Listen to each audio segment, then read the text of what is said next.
মানে যদি এমন হতো যে বেনামাজির জানাজা হয় না, আমার মনে হয় নামাজের সংখ্যা বাড়ত। যদি এমন হতো বেনামাজির সাথে কেউ মেয়ে বিয়ে দিবে না, ছেলে বিয়ে দিবে না, আমার মনে হয় নামাজি বাড়ত। যদি এমন হতো বেনামাজির সাক্ষী গ্রহণ করা হবে না, কি গ্রহণ করা হবে না, যদি এমন হতো যে বেনামাজি ছেলে তার নামাজি বাবার সম্পদের অধিকার পাবে না, তাইলে মনে হয় নামাজি বাড়ত। এগুলো আমি বলিনি, এগুলো মুহাম্মদ সাল্লাল্লাহু আলাইহি ওয়াসাল্লাম বলছে। বেনামাজি বেওয়ারিশ থাকে, কারণ ওয়ারাসাত পায় না। বেনামাজি কি পায় না?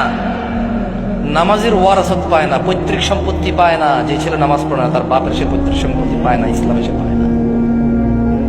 সে মারা গেলে তার জানাজার নামাজ হয় না। বেনামাজি জামাই নামাজি বউ বিয়ের দিকে না হিসেবে। বাইনাল আবদি ওয়া বাইনাশ শিরকি ওয়াল কুফর তারকুস সালাহ। বান্দা শিরক আর কুফরের মধ্যে পার্থক্য হচ্ছে নামাজ ত্যাগ করা।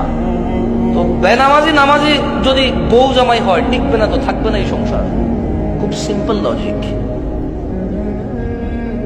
আপনি যেদিন হাদিসকে এভাবে দেখবেন, ওই দিন আপনি মানুষ হতে পারবেন। আদারওয়াইজ ওয়াজ শুনতে পারবেন, জুমায় যেতে পারবেন, খুতবা শুনতে পারবেন, কিচ্ছু হবে না। আর আমার মতো লোকজন নিয়ে এসে, আমার থেকে উন্নত লোকজন নিয়ে এসে কতক্ষণ নিজের এলাকার সুনাম করতে পারবেন? প্যান্ডেলে জায়গা হয় নাই রে, বিশাল বড় প্যান্ডেল, মানুষ আর মানুষ, হুজুর কাঁপায়া দিছে, ফাটায় দিছে। হ্যাঁ, এগুলো পারবে না, কিছু পারবে না। ঠিক কিনা? এই ঠিক কিনা? যতবার কমো ততবার ঠিক করবেন আপনারা, অভ্যাস হয়ে গেছে। কি ঠিক, এটা তো আমি কিছু বলি না, এমনি ঠিক যাচ্ছে।